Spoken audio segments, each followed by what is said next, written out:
नमस्कार मेरे प्यारे साथियों, ज्योग्राफी की एक और क्लास में आप सभी का स्वागत है। आज की ज्योग्राफी की क्लास में हम लोग सीखेंगे सौरमंडल के बारे में। ठीक है, अभी सौरमंडल के बारे में सीखेंगे, आगे सीखेंगे सूर्य। सूर्य क्या है और ये कितने भागों में बना हुआ है। तो पहले जानते सौरमंडल। सौरमंडल कैसे बना ये अगली क्लास में हम बता चुके हैं। ठीक है, सौरमंडल, आकाशगंगा, न्यायिकाओं का निर्माण कैसे हुआ ये अगली क्लास में बता चुके हैं। आज हम बात करेंगे केवल सौरमंडल कैसे बनता है। ठीक है, तो ये तो है सौरमंडल, हम मान लेते हैं ये सौरमंडल है। ठीक है, सौरमंडल से आगे जब हम जाते हैं तो ये सौरमंडल सबको मिला के सौरमंडल बनता है। तो यहाँ पर सबसे पहले क्या बने, नक्षत्र। क्या बने, नक्षत्र। ठीक है, इसके बाद बने नक्षत्र। इन सबको मिला के सौरमंडल बनता है। ठीक है, तो सबसे पहले नक्षत्र बने, नक्षत्र से मिलकर क्या बना, तारा। क्या बना, तारा बना। ठीक है, तारे का निर्माण हुआ। तारों से मिलकर क्या बनी, आकाशगंगा। किसका निर्माण हुआ, आकाश गंगाओं का। तारों से, तारों के बाद किसका निर्माण हुआ, आकाश गंगा का। तारों के बाद किसका निर्माण हुआ, आकाश गंगा। ये इस तरह से ये इसकी जो है चेन चलती रही ऐसे करके। सौरमंडल से पहले नक्षत्र, नक्षत्र के बाद तारा, तारा के बाद आकाशगंगा। आकाशगंगाओं को मिलकर जो है तीन जो है आकाशगंगाओं से मिलकर जो है क्या बना, क्लस्टर बना। क्या बना, क्लस्टर। क्या बना, क्लस्टर। सौरमंडल से बाद में नक्षत्र, पहले बने नक्षत्र, फिर तारा, फिर आकाशगंगा, फिर क्लस्टर, और कई क्लस्टर मिलके जो है ब्रह्मांड का निर्माण हुआ। किसका निर्माण हुआ, जो ब्रह्मांड यानी कि जो पृथ्वी में पूरा सब कुछ बना है उसके बाद बना ब्रह्मांड। क्या बना, ब्रह्मांड। ठीक है, तो फिर हुआ ब्रह्मांड का निर्माण। सौरमंडल के बारे में हम जान रहे थे, तो सौरमंडल में सबसे पहले नक्षत्र, नक्षत्र के बाद तारा बना, तारा के बाद आकाशगंगा बनी, आकाशगंगा के बाद क्लस्टर। ठीक है, और क्लस्टर के बाद बना ब्रह्मांड। ठीक है, किसका निर्माण हुआ, ब्रह्मांड का। तो ये तो हमने जाना सौरमंडल के बारे में, और किसके बारे में, कि सौरमंडल से क्या क्या चीज़ों का कैसे बना ये सौरमंडल। और इन सारी चीज़ों को मिल गई, नक्षत्र, तारा, आकाशगंगा, क्लस्टर, ब्रह्मांड, इन सब के मिलकर जो हमारे एक तरह से सौरमंडल का निर्माण हुआ है, जिसमें कई चीज़ें हैं। ठीक है, आगे हम बात करते हैं सूर्य की। किसके बारे में बात करेंगे, सूर्य के बारे में आगे हम बात करेंगे। सूर्य की अगर बात करें तो इसकी तीन परतें होती, कितनी, तीन परतें होती हैं इसकी। ठीक है, प्रकाश मंडल, वर्ण मंडल और किरीट, जिसे या मुकुट कहते हैं। तो सौर मंडल मतलब सूर्य के बारे में आज हम अच्छे तरह से जानेंगे। जो सूर्य हमें दिखता है एक्चुअल में वो वैसा नहीं है। ठीक है, वो अलग तरह का है। तो सूर्य कितने, तीन इसके भाग है सूर्य के। ये तो पहला हो गया सूर्य का, ये पहली परत हो गई सूर्य की। कौन सी हो गई, पहली परत। यहाँ पर हम हेडिंग डाल देते हैं सूर्य।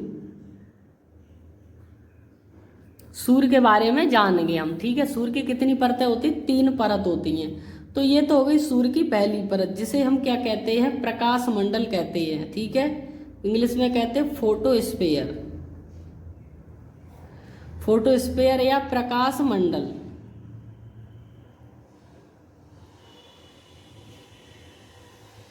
ठीक है, पहली परत हो गई ये सूर्य की। इस पे यहाँ पर तापमान कितना होता है, 6000 डिग्री सेंटीग्रेड। कितना, ठीक है, प्रकाश मंडल यानी कि फोटोस्फीयर की जो परत होती है पहली, उसमें सूर्य का तापमान कितना होता है, 6000 डिग्री सेंटीग्रेड यहाँ पर तापमान होता है सूर्य का।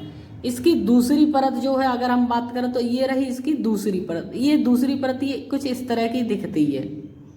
ठीक है, ये इसकी दूसरी परत है जो हम बता रहे हैं। ठीक है, और सूर्य के बारे में इतनी अच्छे तरीके से आपने आज तक कहीं पर नहीं पढ़ा होगा। जितना भी है हम सूर्य के बारे में अच्छे से जानेंगे आज की इस क्लास में। सूर्य और सौरमंडल के बारे में हम बात कर ही चुके हैं। आकाशगंगाओं का निर्माण, ये है सूर्य की दूसरी परत। ठीक है, ये कुछ इस तरह की दिखती है जो हमने चित्र बनाया है। ठीक है, इस परत को हम कहते हैं क्रोमोस्फीयर। क्या कहते हैं, क्रोमोस्फीयर यानी कि वर्णमंडल।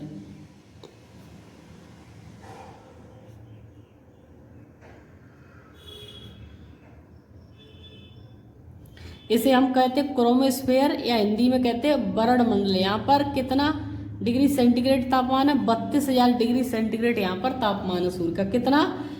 32,000 डिग्री सेंटीग्रेड तापमान है यहाँ पर सूर्य में, ठीक है, यानी कि बहुत ही ज़्यादा। और इसकी एक तीसरी परत है जिसको हमने नाम देंगे,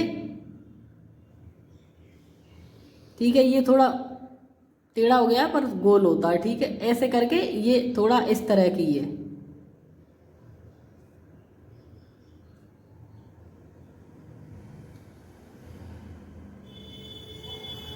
अंदर वाली लाइन नहीं है, वो हमने बनाने के लिए बना दी है। ऊपर वाली लाइन इस तरह का, इसकी तीसरी परत है ये, ठीक है, सूर्य की।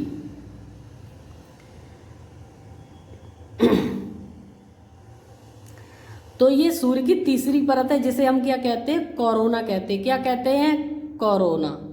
वो बीमारी वाला कोरोना नहीं है, ये कोरोना सूर्य की परत है, ठीक है, कोरोना, जिसे हिंदी में कहते हैं मुकुट। ये किसका? सूर्य का मुकुट है। किसका? ये सूर्य का मुकुट है। और यहाँ पर 27 डिग्री सेंटीग्रेड तापमान होता है, यानी कि बहुत ही कम। मुकुट पर तापमान सूर्य के कम होता है, ठीक है, बहुत ही कम होता है। कितना? 27 डिग्री तापमान होता है। और ये सूर्य की जो परत है ये हमें कब दिखती है? ये सूर्य ग्रहण के समय। कब दिखती है हमें ये? सूर्य ग्रहण के समय। सूर्य ग्रहण के समय ये सूर्य की परत जो कोरोना हमें दिखती है, बाकी हमें ये परत नहीं दिखती है सूर्य की, ठीक है। सूर्य ग्रहण के समय ये परत दिखती है। अगर हम बात करें सूर्य पर, तो सूर्य पर हाइड्रोजन कितना है? सूर्य पर हाइड्रोजन की उपस्थिति है 75%। सूर्य पर हाइड्रोजन कितना है? 75% सूर्य पर हाइड्रोजन है। और 24% सूर्य पर क्या है? हीलियम है, ठीक है। और 1% अन्य तत्व है। 1% क्या है? अन्य तत्व सूर्य पर। हाइड्रोजन सूर्य पर 75% और 24% हीलियम है, ठीक है। शेष भाग पर 1% तत्व है। सूर्य का अगर हम बात करें जो द्रव्यमान है, जो सूर्य का द्रव्यमान है पृथ्वी से 3,32,000 गुना ज्यादा है। और सूर्य का व्यास पृथ्वी से 109 गुना ज्यादा है, ठीक है, ठीक है। ये सूर्य का द्रव्यमान पृथ्वी से 3,32,000 गुना है। और पृथ्वी का व्यास जो है, सूर्य का व्यास पृथ्वी से 109 गुना ज्यादा है। सूर्य का जो गुरुत्वाकर्षण है वो पृथ्वी से 28 गुना ज्यादा है।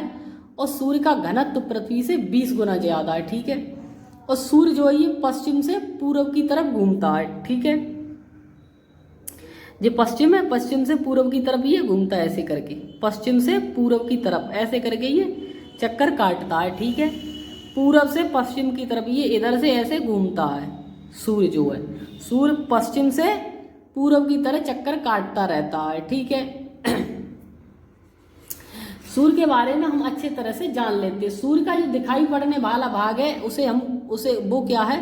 सूर्य के जो हमें दिखाई पड़ता है, ठीक है, जो है प्रकाश मंडल। क्या है? प्रकाश मंडल है। ये सूर्य का दिखाई पड़ने वाला भाग है। और इसका तापमान कितना होता है? 6,000 डिग्री सेंटीग्रेड। ये हमें दिखाई देता है, ठीक है। ये दिखाई पड़ने वाला भाग। और कितना डिग्री सेंटीग्रेड तापमान होता है इसका? 6,000 डिग्री सेंटीग्रेड तापमान होता है। ये जो है दिखाई पड़ने वाला भाग है प्रकाश मंडल, ठीक है। ये हमें दिखता है जो सूर्य का भाग है। इसका दूसरा वर्ण मंडल है, बाहरी परत के आधार पर इसे मध्य परत कहते हैं। ये क्या है? और ये फिर मध्य परत है, ये बाहरी, ठीक है। और ये जो है सूर्य ग्रहण के समय दिखती कोरोना। इसका जो मुकुट है, जो ताज है, ये सूर्य के मतलब ग्रहण, सूर्य ग्रहण होता है उस समय ये परत हमें दिखती है, सूर्य ग्रहण के समय। कोरोना पे तापमान कितना? 27 डिग्री है। वर्ण यानी क्रोमोस्फेयर वरमंडल पर तापमान 32,000 डिग्री, यानी कि बहुत ही ज्यादा है। और प्रकाश मंडल फोटोस्फेयर जो हमें दिखता है सूर्य, उस वहां पर तापमान 6,000 डिग्री, ठीक है। तो आज की हमने क्लास में क्या जाना? सौरमंडल के बारे में और सूर्य के बारे में। सौरमंडल और सूर्य के बारे में आज की हमने इस क्लास में अच्छे से सीखा। कुछ क्वेश्चन और हैं जो आज की इस क्लास में और हम जान लेते हैं। जैसे हम जानते हैं ग्रह किसे कहते हैं, ठीक है। ग्रह क्या होते हैं? तो ग्रह की अगर हम बात करें, ग्रह जो होते हैं इनकी अपनी कोई ऊष्मा नहीं होती है। ग्रह की ऊष्मा नहीं होती, यानी कि इनकी कोई हीट नहीं होती इनके पास, ठीक है। इनके पास कोई हीट नहीं होती, इनके पास कोई प्रकाश भी नहीं होता है। जो ग्रह होते हैं ना इनके पास हीट होती, ना ही इनके पास प्रकाश होता। ये किसी तारे का चक्कर लगाते हैं। जो ग्रह होते हैं ये किसी तारे का चक्कर लगाते हैं, किसी तारे का चक्कर लगाना। ये जो ग्रह होते हैं ये किसी तारे का चक्कर लगाते हैं। आकार इनका जो होता है वो बड़ा होता है। इनका आकार कैसा होता है? आकार बड़ा होता है इनका, ठीक है। इनका आकार बड़ा होता है। ये किसी की कक्षा को नहीं काटते हैं, और ये किसी की कक्षा को नहीं काटते हैं, किसी भी ग्रह की।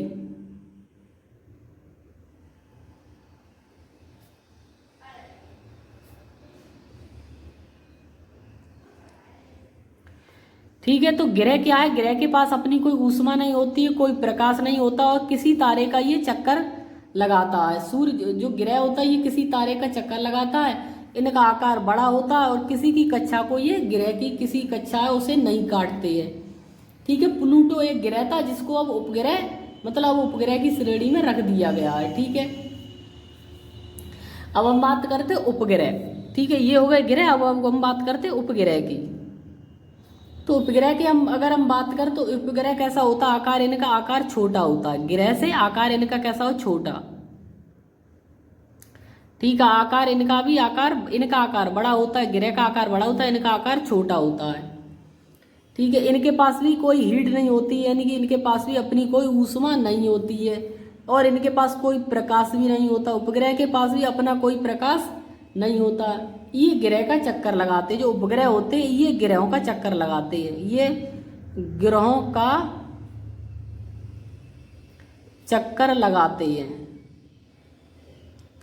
जो उपग्रह होते हैं ये ग्रहों का चक्कर लगाते हैं, और ग्रह होता है ये किसी कक्षा को नहीं काटते, मतलब किसी के चक्कर नहीं लगाते हैं। उपग्रह के छोटा आकार छोटा होता है, हीट नहीं होती, इनके पास कोई प्रकाश नहीं होता, ये ग्रह का चक्कर लगाते हैं, तो इन्हें हम उपग्रह कहते हैं। कोई ग्रह जो छोटा है आकार में, उसके पास हीट नहीं है, प्रकाश नहीं है, और ग्रह का चक्कर लगाता है, तो उसे हम उपग्रह की श्रेणी में रखेंगे। ठीक है, किसकी श्रेणी में रखेंगे? उपग्रह की श्रेणी में रखेंगे। अगर हम बात करें सूर्य से दूरी के अनुसार, सूर्य जो है ये मान लिए ये सूर्य है, इससे दूरी के क्रम में अगर ग्रहों को हम रखें तो सबसे पहले आएगा बुध। कौन आएगा? बुध, फिर शुक्र, फिर पृथ्वी। सूर्य से दूरी के क्रम में है ये बुध, शुक्र, पृथ्वी, मंगल, फिर बृहस्पति, फिर शनि, फिर अरुण, और फिर वरुण। ठीक है, तो ये सूर्य से दूरी के क्रम में, सूर्य से दूरी के क्रम में सूर्य के सबसे पास ग्रह कौन सा? बुध है, और सबसे दूर सूर्य के ग्रह कौन सा? वरुण है। तो बुध, शुक्र, पृथ्वी, मंगल, बृहस्पति, शनि, अरुण, वरुण, ये ग्रह सूर्य से दूरी के क्रम में है। और पृथ्वी से दूरी के क्रम में क्या है? ये हम मान लेते पृथ्वी, तो पृथ्वी से दूरी के क्रम में, पृथ्वी से दूरी के क्रम में हम बात करेंगे तो शुक्र है। शुक्र सबसे पृथ्वी के पास में है। शुक्र, मंगल, बुध, शुक्र, मंगल, बुध, फिर बृहस्पति, ठीक है, फिर शनि, फिर अरुण, और फिर वरुण। तो ये पृथ्वी से दूरी के क्रम में, पृथ्वी के सबसे पास ग्रह कौन है? शुक्र है, और पृथ्वी के सबसे दूर ग्रह कौन सा है? वरुण है। सूर्य के सबसे पास ग्रह बुध है, सबसे दूर ग्रह वरुण है। ठीक, तो पृथ्वी के दूरी के क्रम में शुक्र, मंगल, बुध, बृहस्पति, शनि, अरुण, वरुण, ये हो गए। ठीक है, तो ये हो गए पृथ्वी से दूरी के क्रम में। पृथ्वी से दूरी के क्रम में शुक्र, मंगल, बुध, बृहस्पति, शनि, अरुण, वरुण, ये ग्रह हो गए। अब हम बात करते हैं आकार के अनुसार, कौन सा बड़ा ग्रह है, कौन सा छोटा? आकार के अनुसार, आकार के अनुसार ग्रह। ठीक है, और ग्रह कुल कितने? 8 ग्रह हैं। ठीक है, तो ग्रह आकार के अनुसार सबसे बड़ा ग्रह कौन सा? बृहस्पति। सबसे बड़ा ग्रह बृहस्पति है। सबसे बड़ा ग्रह कौन सा? बृहस्पति, फिर शनि, फिर अरुण, फिर वरुण, फिर पृथ्वी, ठीक है, फिर शुक्र, उसके बाद मंगल, उसके बाद बुध। बुध जो है आकार के अनुसार अगर देखें तो इन सब ग्रहों में सबसे छोटा है, और सबसे बड़ा ग्रह कौन सा है? पृथ्वी। आकार के अनुसार सबसे बड़ा ग्रह बृहस्पति है, और आकार के अनुसार सबसे छोटा ग्रह बुध है। ठीक है, आकार के अनुसार सबसे बड़ा ग्रह बृहस्पति, सबसे छोटा ग्रह बुध, शुक्र के सबसे पृथ्वी के सबसे दूर ग्रह वरुण, सबसे पास शुक्र, सूर्य के सबसे पास ग्रह बुध, सबसे दूर अरुण। तो ये हो गए ग्रहों के बारे में कुछ सामान्य तत्व। कल से हम जितने भी ग्रह हैं उनके बारे में और भी अच्छे से जानेंगे। कल से आपकी जो पूरी क्लास जो ग्रहों की क्लास चलेगी। बस आप लोगों से निवेदन है कि हमें सपोर्ट करते रहें, आपके सपोर्ट की हमें अति आवश्यकता है। आप लोग हमें सपोर्ट करते रहें, चैनल को सब्सक्राइब करें, लाइक करें वीडियो को, और इसे ज़्यादा से ज़्यादा शेयर करें और एक प्यारा सा कमेंट करें। ठीक है, तो आज की इस क्लास को यहीं पर समाप्त करते हैं। आज की इस क्लास में हमने जाना सौरमंडल, ग्रह, ठीक है, सौरमंडल के बारे में जाना, सूर्य के बारे में अच्छे से हमने जाना, सूर्य क्या है, कैसे है, इसके बारे में। फिर ग्रह, ठीक है, ग्रहों के बारे में जाना, उपग्रहों के बारे में जाना, और सूर्य से दूर ग्रह, पृथ्वी से दूर ग्रह, आकार के अनुसार ग्रह। ठीक है, तो इन सारी चीज़ों के बारे में आज की इस क्लास में हमने सीखा। चलिए आज की इस क्लास को यहीं पर समाप्त करते हैं। अगर आपको ये वीडियो अच्छा लगा है और हेल्पफुल लगा है तो आप इस वीडियो को लाइक करें, चैनल को सब्सक्राइब करें। धन्यवाद।